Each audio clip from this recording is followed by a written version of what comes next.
আমার বাপের বাড়ি এসেছি হাসনাবাদে। তো এটা হচ্ছে আমার জন্মস্থান।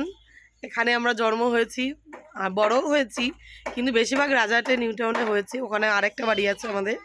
তো এটা আমার হচ্ছে জন্মস্থান, এখানেই জন্ম হয়েছি, ছোটোর থেকে বড় হয়েছি, তারপর বাদবাকি জীবন ওখানে কাটিয়েছি। তা এটা হচ্ছে আমার বাপের বাড়ি।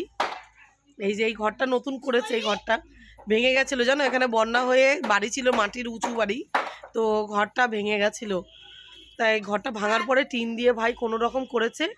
আর ওই পাশে নতুন বাড়ি হচ্ছে ভাইয়েরদের, মানে একটা ঘর এখানে হচ্ছে আর একটা বাড়ি ওখানে হচ্ছে, বুঝেছ। তাই এইটা হচ্ছে আমার বাবার পুরনো বাড়ি। তা আমরা এই স্মৃতি ভুলতে পারি না, এখানে থাকি আমরা। সবসময় আসলে বলি মাকে যে এই মাটির বাড়িটা রেখো, এই বাড়িটা ভেঙো না কখনো, এটা থাক।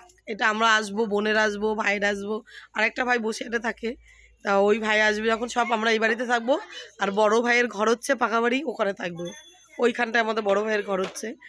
তা আমরা এখানে এখন রয়েছি, কাল রাত্রে এসেছি একটু দরকারে। তো ভাবলাম আপনাদের দেখিয়ে দিই আমাদের দেশ শহর থেকে কেমন। তাই যে আমার ভাইয়ের মেয়েটি আমার দিয়া, এই দেখো ভাইয়ের মেয়ে, ছোট মেয়ে। এটা এটা হচ্ছে বড় মেয়ে। আর ওটা তো দিয়াকে চেনই। দেখো সব চা খাবে, বিস্কুট টিস্কুট নিয়ে বসেছে। এই যে চা করেছে পিয়া, চাটা করেছে, চা খাওয়া হবে। আর এই যে আমাদের সব বাড়ির মধ্যেই সব যে কলতলা, বাথরুম, আর এই যে মাঠঘাট। এখন তো কোথাও ফাঁকা নেই, সব জায়গায় বাড়ি বাড়ি করে। আগে মাঠঘাট ছিল, পুকুর ছিল, কত সুন্দর ছিল জায়গাটা। তা আমরা খেলাধুলা করতাম এখানে, বড় হয়েছি। এই যে এই জায়গাটা পুরো ফাঁকা ছিল, মাঠ ছিল এই জায়গাটা। আর ওইখান থেকে ওই যে ওই পুকুরটা দেখছো, ওই পুকুরটা ছিল, ঘাট ছিল।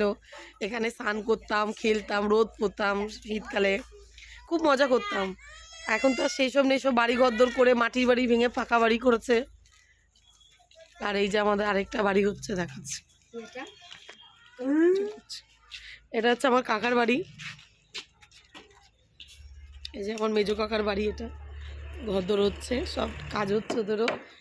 আর ওটা হচ্ছে আমার ছোটো কাকার বাড়ি, ছোটো কাকার ঘর হচ্ছে এটা। আর এটা হচ্ছে আমাদের ঘর হচ্ছে, এই ঘরটা বড় ভাইয়ের হচ্ছে। আমাদের আরেকটা ঘর হচ্ছে, ওইটা একটা আছে এখানে। আর এটা একটা ঘর, এটা হচ্ছে ছোটো কাকার বাড়ি, এটা ছোটো কাকার ঘর হচ্ছে। ওটা হচ্ছে আমার মেজো কাকার বাড়িটা।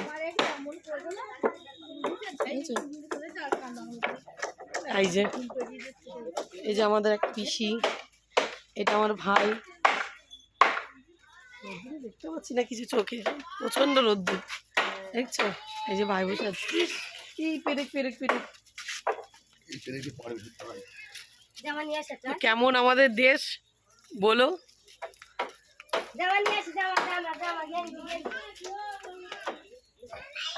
আমার সত্যি শহর থেকে আসলে পরে মনে হয় দেশে যেন থাকি, কিছুদিন কাটিয়ে যায়, 10 দিন 5 দিন করে কাটে, কিন্তু হয় না। মেয়ের পড়াশুনো থাকে, স্কুল থাকে, ওই জন্য বেশি দিন থাকতে পারি না।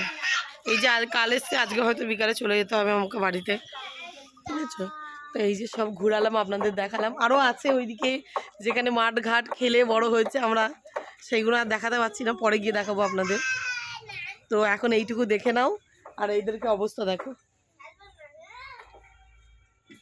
দেখছো। আর একটু দিয়া দেখো কোথায় বসে রয়েছে, এই যে। আর এই যে আমার মা, মা দাঁড়াও ওখানে, আসো এখানে। এমনি উনি আগে শাড়ি ঠিক করছেন, দাঁড়া, ক্যামেরার সামনে আসবে। এই যে আমার মা, দেখতে পাচ্ছি। মা কত ভালো ছিল জানো আগে। মা খেটে খেটে খেটে খেটে নিজের শরীরের চিন্তা না করে করে না, পুরো একদম শেষ আমার মাটা। তোমাদের মনে হয় হয়তো মা আমরা এরকম মোটা সোটা এই সেই, কিন্তু আমার বাবা ছিল মোটা, একটু চেহারা ভারী। আর আমার মা হচ্ছে আগাগোড়ায় রোগা, আর 2 ভাইও রোগা, মায়ের মতন হয়েছে। আর আমরা 2 বোন হচ্ছে আমার বাবার মতন হয়েছি, বেশ দাগড়া দুগড়া শরীর, মোটা সোটা এরকম। লোকে তাই বলে তোর মায়ের সাথে তো ম্যাচ করে না। তো কিন্তু মায়ের সাথে ম্যাচ নেই, আমার বাবার সাথে ঠাকুমা, পিসি, কাকা সবাই আমাদের মতন। আর মা একটু রোগা পাতলা আছে, ঠিক আছে। তো গুড বাই, ভালো থাকো আপনারা, ভালো থাকেন। যাই হোক ভুলভাল বলছি। তো এই যে আমার দেশ, আমার জন্মস্থান এটা, এখানেই আমাদের কখনো ভালোবাসা কখনো কম হবে না, আমাদের ভালোবাসা সারা জীবন থাকবে। আর আসবো, আশা কখনো ভুল হবে না। এই ওকে একটা বেলুন দে। তো কেমন লেগেছে আমার শহর থেকে দেশ বলবেন আপনারা কমেন্ট করে।